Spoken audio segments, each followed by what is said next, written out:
Welcome everyone. আজকে আমরা শিখব জিএইচ এর জন্য ঘ না ফো কখন হয়, এবং দ্বিতীয় নাম্বারে শিখব ইউ এর জন্য আ কখন হয় এবং ডবল লেটার কোথায় কোথায় হয়। আজকের ক্লাসটা স্টেপ বাই স্টেপ করে দেওয়া আছে, অতএব সবাইকে ধৈর্য ধরে শেষ পর্যন্ত অবশ্যই দেখতে হবে। চলো তাহলে শুরু করি। জিএইচ এর জন্য আমরা গো ইউজ করি, কারণ আমরা জানি জি এর জন্য গো এবং জিএইচ এর জন্য ঘ। বাট কোশ্চিন হচ্ছে জিএইচ এর জন্য ফো কখন ইউজ করব এবং কোথায় ইউজ করব। এটা শুনেই অবাক মনে হচ্ছে তো, বাট জিএইচ এর জন্য ফো হই।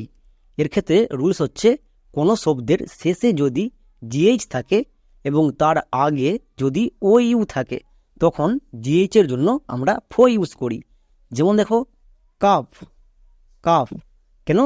কারণ এখানে দেখো এই ওয়ার্ডটির শেষে জিএইচ আছে এবং জিএইচ এর আগে কে আছে?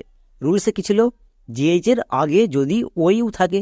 এখানে দেখো জিএইচ এর আগে ও ইউ আছে, এর মানে কি জিএইচ এর জন্য ফো ইউজ হবে। তাহলে C O U G H, cough, cough. এবার সি এর জন্য এখানে কো কেন হলো? সি এর পরে ই আই ওয়াই থাকলে দন্তস হই, এখানে সি এর পরে ও আছে তাই সি এর জন্য কো হলো, তাই এটা কি দাঁড়ালো কাফ। আর ও ইউ এর জন্য আ। নেক্সট টাপ, এখানেও দেখো শব্দের শেষে জিএইচ আছে, তাহলে জিএইচ এর জন্য ফ হবে। কেন? কারণ তার আগে ও ইউ আছে, এর জন্য জিএইচ এর জন্য ফ হবে। তাহলে টি ও ইউ জিএইচ, টাপ। আর ও ইউ এর জন্য আ হবে। এটা আমি বলেছিলাম যে ও ইউ থাকলে আ হই। তারপরে নেক্সট দেখো রাফ, রাফ। এখানেও শেষে জিএইচ আছে, জিএইচ থাকার জন্য ফ হবে। কেন? কারণ তার আগে ও ইউ আছে, ও ইউ এর জন্য জিএইচ এর উচ্চারণটা কি হবে? ঘ না ফো। তাহলে কি দাঁড়াবে? Rough, rough. আর O U G H, rough. O U এর জন্য আ, তাহলে রাফ। নেক্সট এনাফ, এখানেও দেখো শেষে জিএইচ আছে, জিএইচ থাকার জন্য এবং তার আগে ও ইউ থাকার জন্য জিএইচ এর উচ্চারণ ফ হবে। তাহলে এনাফ। তাহলে কোনো শব্দের শেষে যদি জিএইচ থাকে এবং তার আগে যদি ও ইউ থাকে, তখন জিএইচ এর জন্য ফ হবে। নেক্সট এরপরে আমরা দেখে নেব যে ইউ এর জন্য হস্তুকার ইউজ করি, বাট ইউ এর জন্য আ কখন ইউজ করব। ইউ এর জন্য আ কখন ইউজ করব? এর ক্ষেত্রে নিয়ম হচ্ছে ইউ এর পরে যদি দুটো কনসোনেন্ট থাকে, তখন ইউ এর জন্য আ হই। ইউ এর পরে দুটো কনসোনেন্ট, যেমন দেখো আনফিট, আনফিট। এখানে ইউটা প্রথমে আছে এবং তারপরে দেখো এন এবং এফ দুটোই কনসোনেন্ট, তাই এখানে ইউ এর জন্য আ হবে। তাহলে কি দাঁড়ালো? Unfit, U N un F I T, fit, unfit. কেন? কারণ ইউ এর পরে দুটো কনসোনেন্ট আছে তাই। একই রকমভাবে মাস্ট, এখানেও দেখো ইউ এর পরে দুটো কনসোনেন্ট এস এবং টি, এর জন্য ইউ এর জন্য কি হবে? আ হবে। তাহলে M U S T, must. বা এর ক্ষেত্রে আরেকটা রুল ছিল যে ইউ এর দুপাশে দুটো কনসোনেন্ট থাকলে ইউ এর জন্য আ হই। তাহলে যেটা দিয়েই মনে রাখো। Next murder, murder. এখানেও দেখো ইউ আছে এবং ইউ এর দুপাশে দুটো কনসোনেন্ট আছে, তাহলে ইউ এর জন্য আ হবে। বা ইউ এর পরে দেখো আর এবং ডি দুটোই কনসোনেন্ট, তাহলে ইউ এর জন্য আ। তাহলে এর উচ্চারণটা কি দাঁড়ালো? মার্ডার।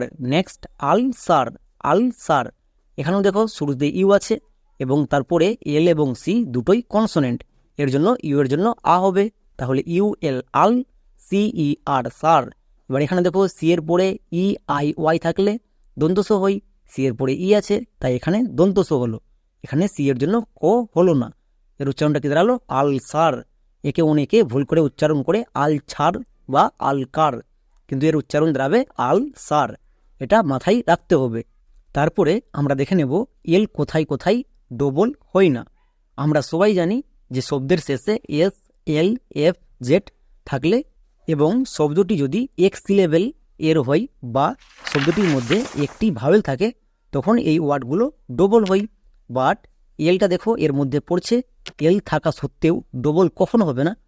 চলো এটা দেখে নিই। যেমন দেখো ফিল, এখানে শব্দের শেষে এল আছে, এল ওই চারটা ওয়ার্ডের মধ্যে পড়ছে, তাহলে এলটা দুবার হওয়ার কথা, বাট হবে না কেন? কারণ ওয়ার্ডটির মধ্যে দেখো দুটি ভাওয়েল আছে।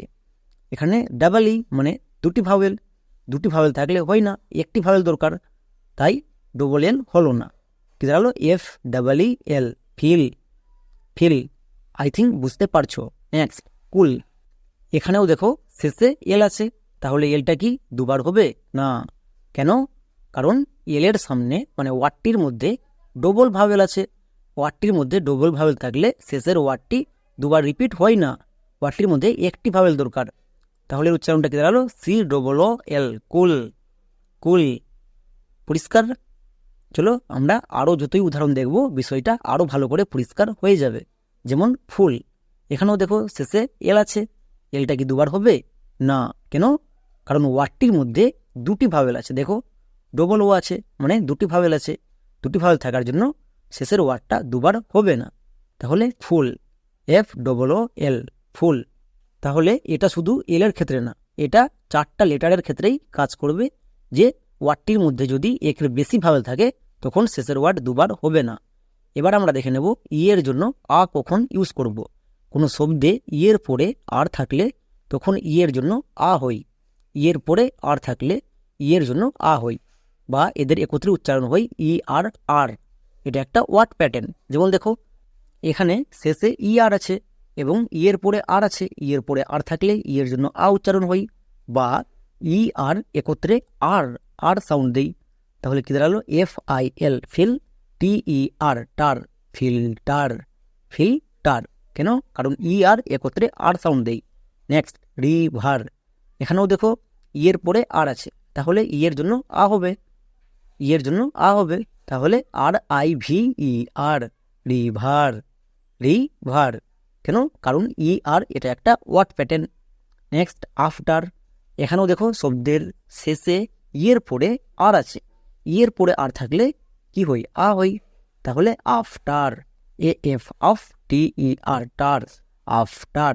তাহলে আমরা মনে রাখবো যে ই এর পরে আর থাকলে ই এর জন্য আ সাউন্ড হই।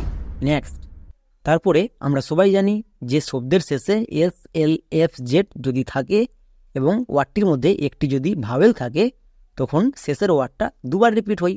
এটা এক্ষুনি বললাম, জাস্ট একটু আগে। চলো এর কিছু উদাহরণ দিয়ে বিষয়টা বুঝে নিই।